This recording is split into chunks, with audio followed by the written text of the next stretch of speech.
Usually, when I'm in a gathering like this of scientists, physicians, healthcare providers, I'm the one coaching the speakers to be more effective because my expertise is communication. I am not an expert on AI. I am not an expert on depression and suicide. The 3 times I tried, I failed.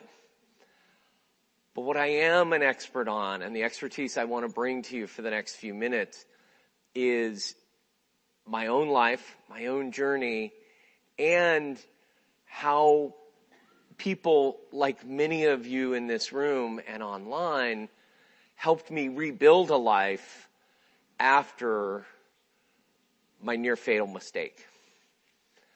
And to offer one person's perspectives around where AI could have and could not have made a difference in that journey for me.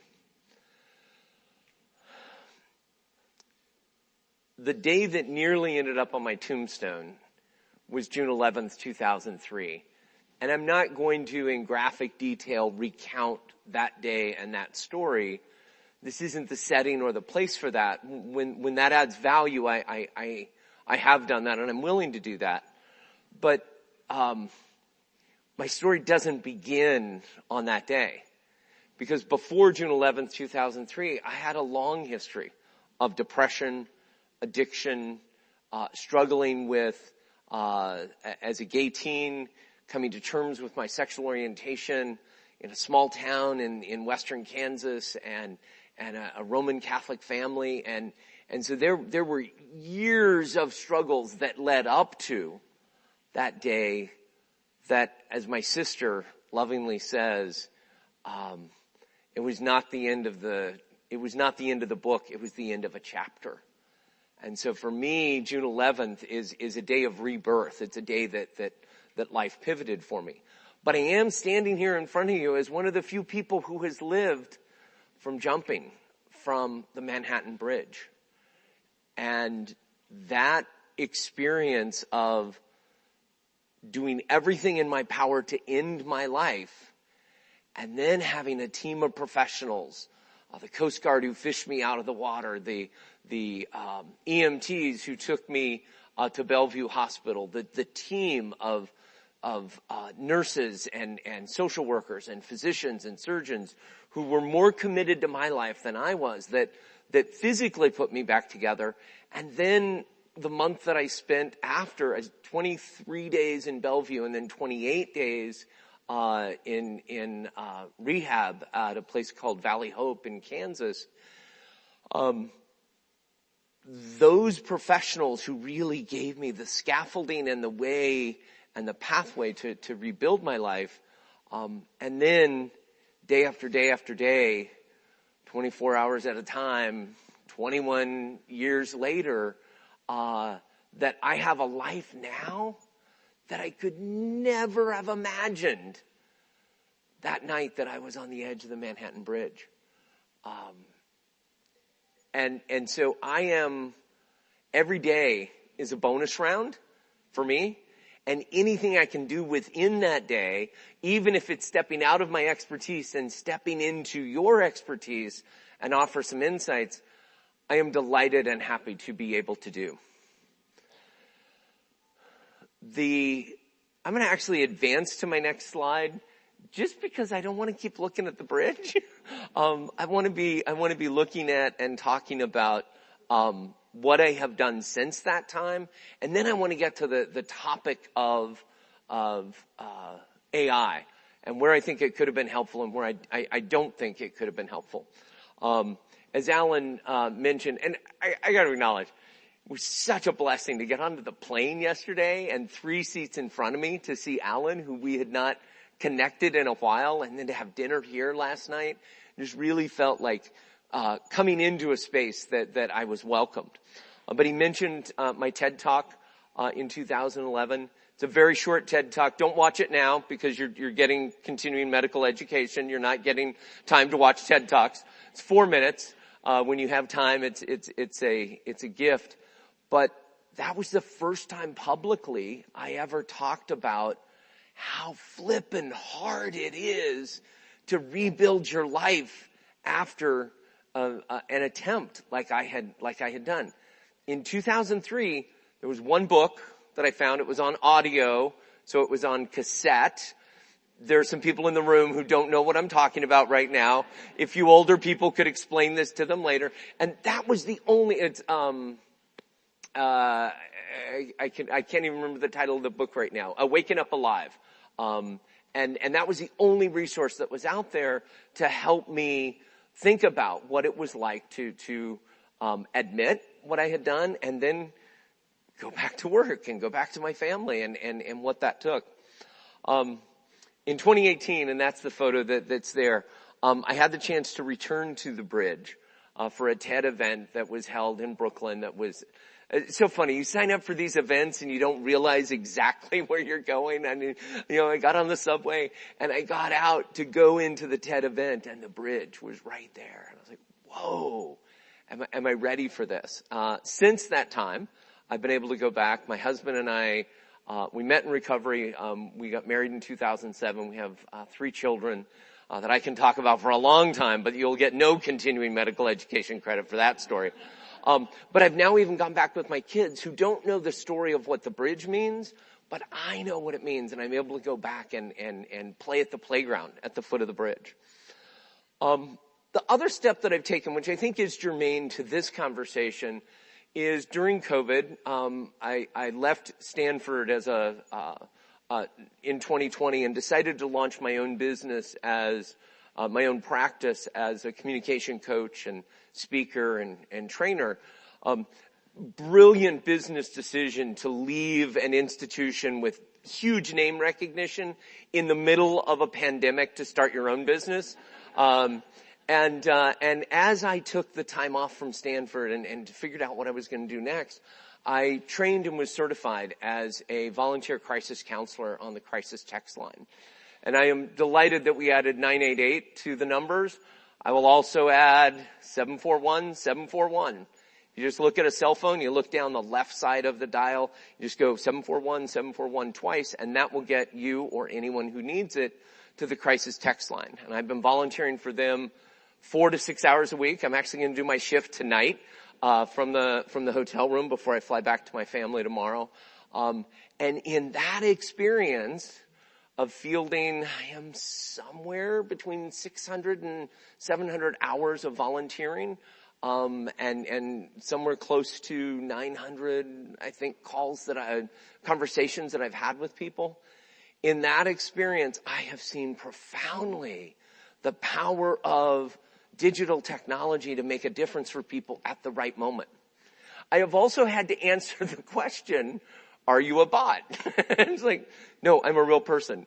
Prove it to me. And I spell something wrong, or I say, would a bot be willing to, make that mistake? But the cell phone that has brought to so many, especially so many of our young people, mental health challenges around identity, around cyberbullying, around just body comparisons to people who are on who have a better TikTok or a better Instagram post. That same cell phone can also bring young people an amazing amount of support. And so as a volunteer, I'm not paid by the organization, and I'm not here as a spokesperson for them, but they, together with 988, are doing some remarkable intervention that hopefully can bring down our numbers, especially of teenage suicide and depression, and bring people into your care. I also serve on the board of Buckaloo, which is a nonprofit in Northern California. And there's no financial responsibility to admit here, but I am advising one healthcare startup that's using AI in the recovery space, and they're almost out of stealth mode, and then a handful of other startups in the mental health space. So I am delighted, thrilled, and excited by what is possible here. So the question they asked me to think about, and as I looked at John's slides today, and I'd seen most of them in our rehearsal. You had some up there that I hadn't seen before. So there were some slides that you tricked me with that were up there. But as I listened to his talk and I thought about my journey, as a middle-aged man in my late 30s when I had my dark night of the soul, where could AI have been helpful and where it couldn't have been? And so I'll break my journey down to 3 parts. There's before I was at the edge of the bridge. There was that really dreadful day that was my dark night of the soul, and there was after.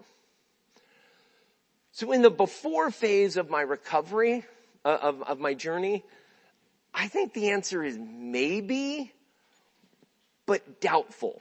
And the reason I say maybe but doubtful is for certainly the months and possibly even the years leading up to that attempt, I had a slow burn depression that was building. Gone through the experience of 9/11, which we all acknowledge this week. I worked for a startup company, and all my clients most of my clients were in the financial district. A lot of them in the World Trade Center, and I lost my job that week. I went through a breakup that week, and I didn't have it nearly as bad as a lot of people, but that then set in motion about 18 months during which time I lost my mother.